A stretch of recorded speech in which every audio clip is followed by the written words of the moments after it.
My name is Amoke, and for as long as I can remember, I have always been the poor girl, the one with torn uniforms, worn out sandals, and a mother who sold off by the roadside just to keep us alive.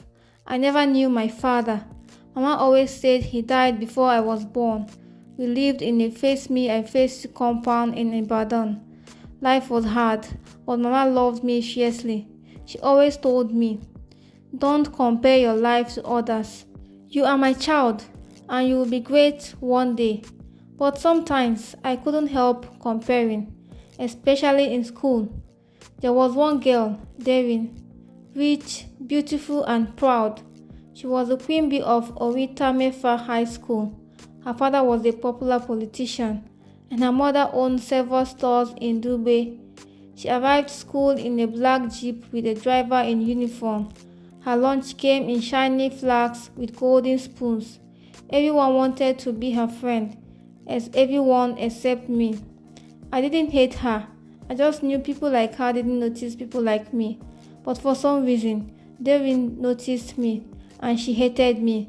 Maybe it was because our teacher once said I was the best in English, or maybe because the principal called me out for my brilliant essay in assembly. But for that day, Devin made it her life's mission to humiliate me. Look at her sandals, she would say loudly. Is that what your real parents gave you? Or did they pick you from the gutter? The whole class would laugh, and I would just smile faintly and look away. Mama told me to never let anyone see me cry, but I cried. Many nights, under the old mosquito net, I would cry into my thin pillow while Mama snored beside me. I would cry because I didn't know why life hated me, why some people were born into palaces and others into pain. One day, I came back from school feeling dizzy and weak. Mama touched my forehead and panicked. Your body is burning like fire. She borrowed money from Iya Morayo and took me to the hospital. At the hospital, they said I needed blood urgently. Mama offered to donate, but the nurse said they needed to test our blood first. We waited for hours. Then the doctor called us in, frowning.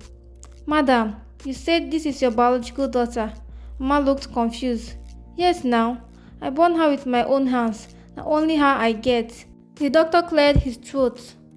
I don't mean to alarm you, but your blood types don't match at all. In fact, from our tests, it's biologically impossible for her to be your child. My ears rang.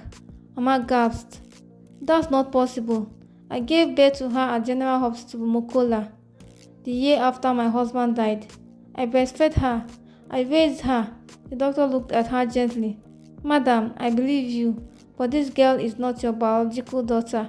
Someone must have switched the babies at birth. I don't remember how I got home that night. Everything felt like a dream. The hospital ran more tests. Then they did something called a DNA match, comparing me with people born around the same time at the hospital. That's how we found out. I was the real daughter of Chief and Mrs. Adeyemi, Darwin's parents. I froze. Darwin, the girl who had mocked me every day, had been living my life. I was supposed to be the one in that black jeep. I was supposed to wear those neat uniforms. I was the one meant to sleep in that mansion, not the girl who spat on me every day. Mama fainted when she heard it. Chief Adeyemi was shocked. Mrs. Adeyemi cried for hours. They wanted to bring me home immediately. Give me everything I never had. They apologized over and over. They said the nurse who did the swap had since retired, and the hospital claimed it was a mistake. But I couldn't breathe. How could I suddenly call strangers my parents? How could I leave the only woman who had loved me for 16 years? Still, Chief Adeyemi insisted. You are our daughter, I'm okay. You deserve your rightful place. I moved in the next week. The house was so big. I got lost 3 times. They gave me a room with air conditioning, a walk-in closet, and a bed that felt like heaven. But I couldn't sleep. Even though I was surrounded by everything I once dreamed of, I felt like an outsider. And Devin, she refused to speak to anyone for 2 days. When she finally came down for breakfast, she looked me in the eyes and hissed, You can have the house, the cars, and the money, but you'll never be me. I didn't respond. What could I say? I wasn't trying to be her. I was just trying to understand who I was. Mrs. Adeyemi tried to make things comfortable. She took me shopping, bought me clothes, even hired a tutor to help me adjust. But I missed Mama. I missed her voice, her food, her prayers. I started sneaking out on weekends just to see her. One Saturday, I saw Devin sitting on the floor of Mama's tiny room, eating beans and yam. She looked so different. No makeup, no designer clothes, just a girl trying to find something she lost. When she saw me, she didn't insult me. She looked up, her eyes red. I thought you stole my life, she whispered. But now, I realize I stole yours. Mama gave her a small smile. No one stole anything. Life played a cruel trick on all of us. We sat there, silent. Three women tied by blood, love, and fate. I don't know what the future holds. I don't know if I will ever fully belong in that mansion, or if Darren would ever forgive herself or me. But one thing I know for sure, I may have been born into wealth, but the woman who raised me in poverty gave me something more valuable than money, love, and that I will carry with me forever. I wish I could tell you that after that day, everything became easy, that Darren and I became sisters, that the Adeyemis embraced me completely, and I adjusted to my new life like a fish in the water. But no, the truth is, the mansion still felt cold. The gold curtains, the polished tiles, the security men who opened the gates every time I stepped out, they were all reminders that I was a stranger in the life that was meant to be mine. Devin avoided me in school. She had moved to another class, maybe so she wouldn't have to sit near me, maybe because she couldn't stand the whispers anymore. People had started talking, students, teachers, even parents. They called it the switch scandal. Some of them looked at me with pity, some with curiosity, and some with jealousy. I went from being the poor girl in patched uniform to the long-lost Adeyemi daughter, but none of them knew the truth. None of them knew how empty I felt inside. At night, I cried in my new bed. I missed Mama's back that I used to rub when she slept. I missed hearing her humming. I missed the way she used to touch my head and whisper in my ears. Sometimes, I'd sneak out and take a bike to our old compound. Mama would scold me and tell me not to risk it. These people don't want you walking around anyhow again, she'd say. You're a big girl now. You can't be entering Okada like before. But even as she said it, her arms held me tighter than ever. Devin began to change. Slowly, I could tell it was hard for her. One day, she was the Adeyemi princess, and the next, she was the daughter of a puff seller. The media didn't help either. A journalist somehow got wind of the story and published it in one of those gossip blogs. Her friends began avoiding her. One girl even pushed her in school and said, "Omo Alata, don't touch my bag." I saw Devin cry in the girls' toilet that day alone, and I realized something. I had spent all my time wishing I had her life, but now that I did, I understood that life had hurt both of us. So one afternoon, I walked into her room in the mansion. She was sitting on the bed, staring blankly at the wall. I sat beside her and said nothing. After a while, she asked, "Do you ever wonder what your life would have been like if we were never switched?" I nodded. Every day. She sighed. I used to think I had everything, but now I feel like nothing I had was really mine. Not the clothes, not the praise, not even my parents. I looked at her. They loved you, Darren. You may not be their blood, but they raised you with love. She shook her head. You don't understand. They look at me differently now, like I'm a mistake. No, I said gently.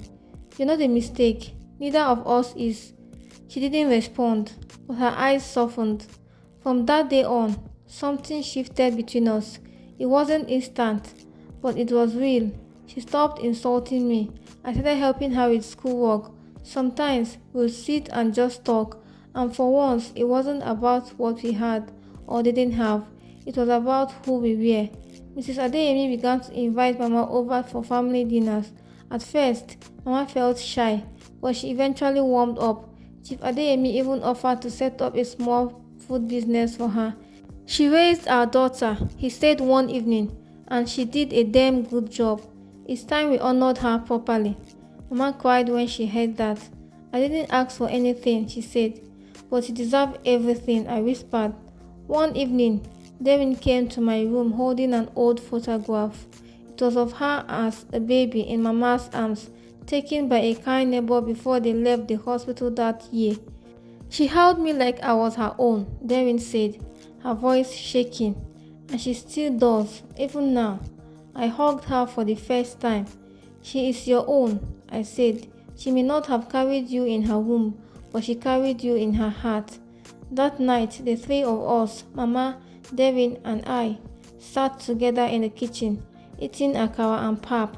We laughed, we teased, and for once, we didn't think about whose blood ran in whose vein.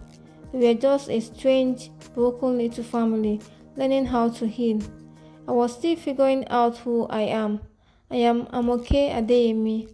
I am also Amoke, the daughter of Mama Mojisola, seller of. I'm not one or the other. I am both. And maybe, just maybe, that's enough. By the time Devin and I wrote WAEC, the whispers had finally died down. The school had gotten used to a new reality. I stopped being the girl who was switched at birth and became the girl who topped every exam. Devin, too, began to find her feet again. She joined the school's art club, and it turned out she could paint like a pro.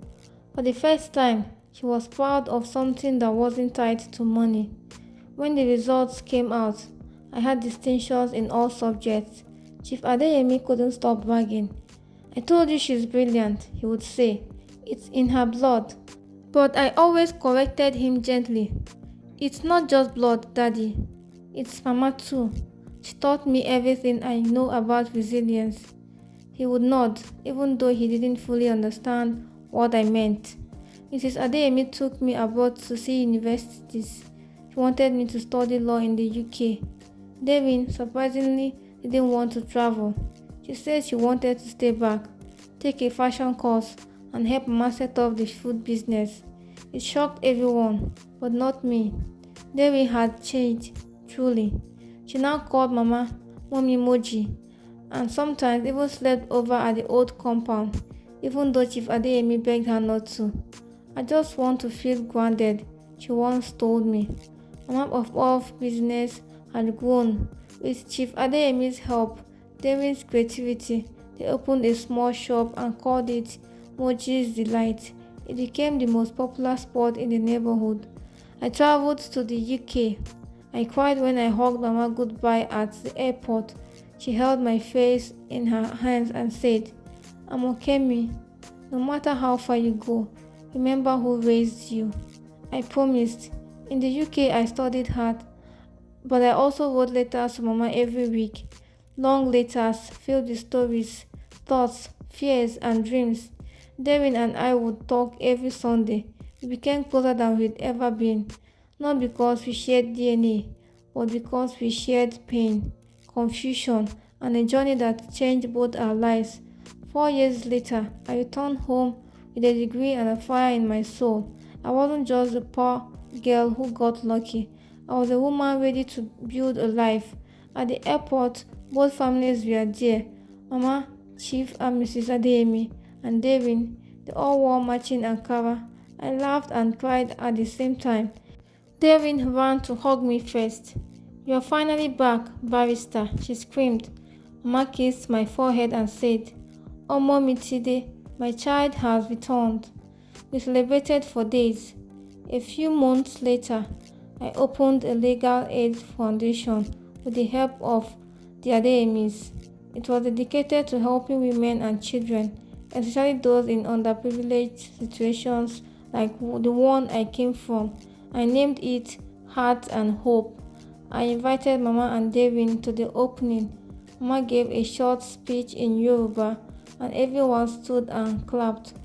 There were tears in many eyes. I looked around and thought about everything I had lost and everything I had gained. I wasn't angry anymore. I wasn't confused. I wasn't bitter. I was whole. One night, I sat in the backyard with Mama and Devin. The stars were out and the air was cool. Devin turned to me. You know, sometimes I still wonder what my life would have been like if none of this happened. I smiled. I used to wonder that too, but I think maybe it happened for a reason. Mama nodded slowly. Yes, everything has a season and a purpose. God writes stories in ways we can't always understand. And maybe that's the truth. Maybe some stories begin with pain, but they don't have to end there. I was once the girl who was bullied for being poor, the girl who was living the wrong life. But now, I'm okay. A girl with two mothers, a heart full of gratitude, and a future no one can steal.